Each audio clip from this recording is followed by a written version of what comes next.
E aí, pessoal, tudo bem com vocês? Então, para a gente conseguir alguma coisa, para a gente mudar algo, antes a gente precisa querer. Já ouviram isso? Antes você precisa querer. Você precisa ter força de vontade. Você precisa ser mais otimista. Precisa ter uma atitude mais positiva em relação às coisas, à vida, ao mundo, às pessoas. Gente, e essa outra frase aqui: nenhum obstáculo será grande se a sua vontade de vencer for maior. Gente do céu, quanta obviedade, quanto papo furado. Vamos lá, vamos ser bem sinceros. Tudo isso é banalidade, trivialidade, truísmo, obviedade. Só para citar uma linha aí de sinônimos. Então, quando alguém vem com uma fala dessas, tá vindo no mínimo com uma obviedade muito grande, com um truísmo. Claro que para você atingir um determinado objetivo, precisa primeiro ter motivação. É óbvio isso, é um truísmo, é um óbvio ridículo. Agora, achar que basta dizer para alguém que a pessoa precisa querer, precisa ter vontade, e que a partir do que a gente está falando ela vai ter vontade, é muito fraco. É muito fraco por quê? Porque isso é somente uma regra. E quando nós criamos uma regra, precisamos criar uma estrutura que sustente a regra.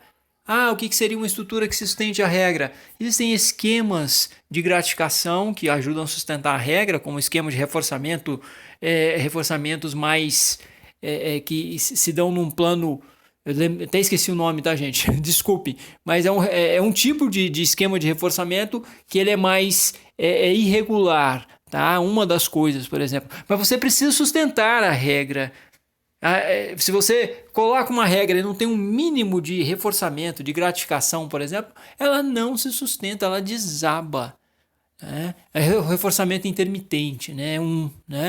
Então aquele reforçamento que ele não ocorre o tempo todo, ele ocorre de uma maneira que está bem próximo muitas vezes da extinção. Então mantém a pessoa ali porque a quantidade de respostas que ela precisa emitir é sempre muito grande e sempre próximo da extinção. E aí dificulta a discriminação entre a extinção e o que de fato está sendo gratificado ou não. Só para falar numa linguagem mais analítico-comportamental. Mas assim, não é só isso, né? A questão é do que é saudável também. Então, qual é o esquema de gratificações que você quer produzir e que as pessoas também tenham saúde nisso tudo. Porque não basta estar motivado. Estar motivado de uma maneira que não é saudável também não é algo que é atrativo ou significativo para quem quer trabalhar cuidando, ajudando as pessoas. As pessoas precisam estar motivadas de uma forma saudável. Existem formas de motivar que não são saudáveis, pelo medo, pelas ameaças, ou seja, pelos esquemas aversivos. Os esquemas aversivos, eles produzem uma série de danos e nós precisamos motivar de uma forma com que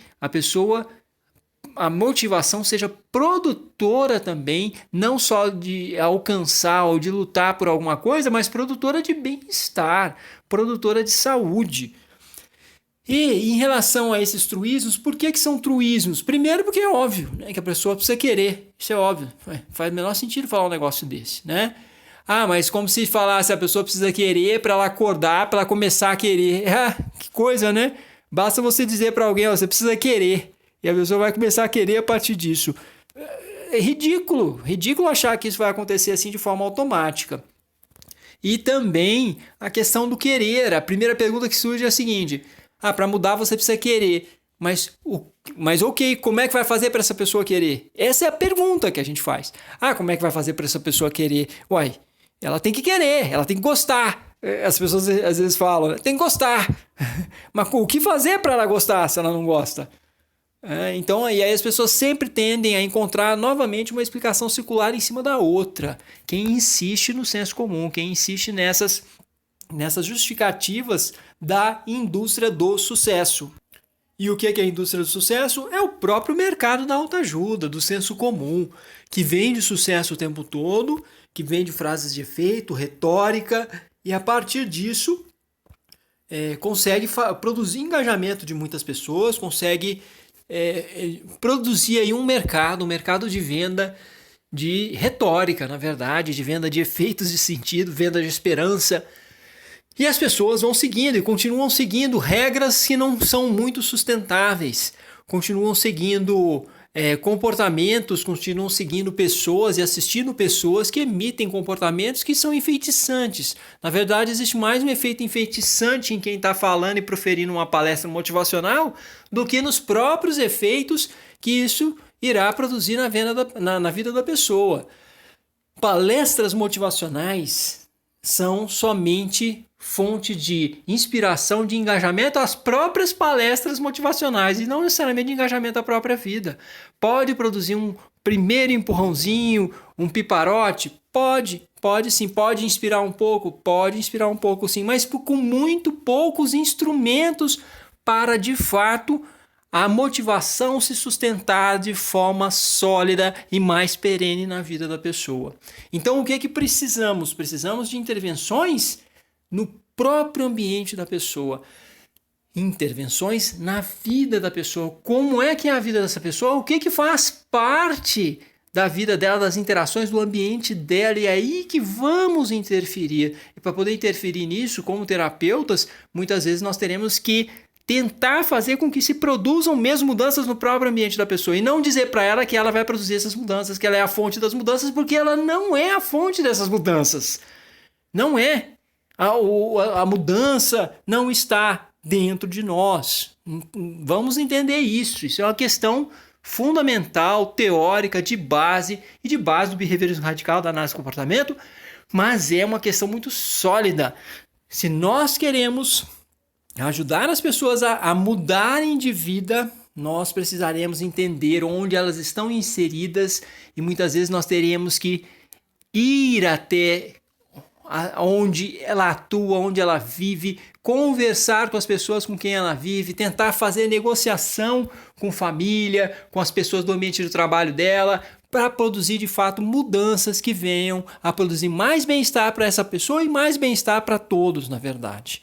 Tá? Então o nosso trabalho é um trabalho sistêmico, porque todos nós estamos inseridos em um sistema. Existem sistemas dos quais fazemos parte. Nós não controlamos esses sistemas plenamente. Esses sistemas e todo o conjunto de contingências, de variáveis, de estímulos que existem no mundo é que nos controla esse conjunto de variáveis e de estímulos. Então, nossa intervenção tem que sempre contemplar essa complexidade de variáveis, de determinantes que nos envolvem, e é aí que nós teremos de atuar. Na verdade, é mais por aí do que acreditar naquela antiga frase de John Lennon, de que ele procurou o seu bem-estar, procurou a verdade, procurou a vida em vários lugares, mas só se encontrou em si mesmo. Completamente furado, John Lennon, perdoe-me, né? Pode ter produzido muita coisa interessante, mas essa frase que eu já tive em camiseta, eu já inclusive botei isso no peito e saía bonitão por aí tentando mostrar, olha, eu só me encontrei em mim mesmo. Furadíssimo, não é isso, não tem nada a ver com isso. Então, esse é o propósito do vídeo de hoje, dos gatilhos de hoje aqui para vocês, para ver se eu provoco também em vocês algumas reflexões e que a gente possa facilitar a mudança no outro a partir dessas regras teóricas muito bem consolidadas, a partir de evidências, a partir de todo um histórico de evidências que vem se acumulando há décadas e que vem se fundamentando, inclusive, segundo as pesquisas de maior nível de evidência, que são pesquisas experimentais com modelos humanos e modelos animais. Então é isso, pessoal. Espero ter provocado um pouquinho. Obrigado e até a próxima. Me ajuda a alimentar aí o algoritmo do YouTube, hein? Então, compartilhem, deem like ou dislike, comentem, se inscrevam no canal, acionem o sininho. Um abraço!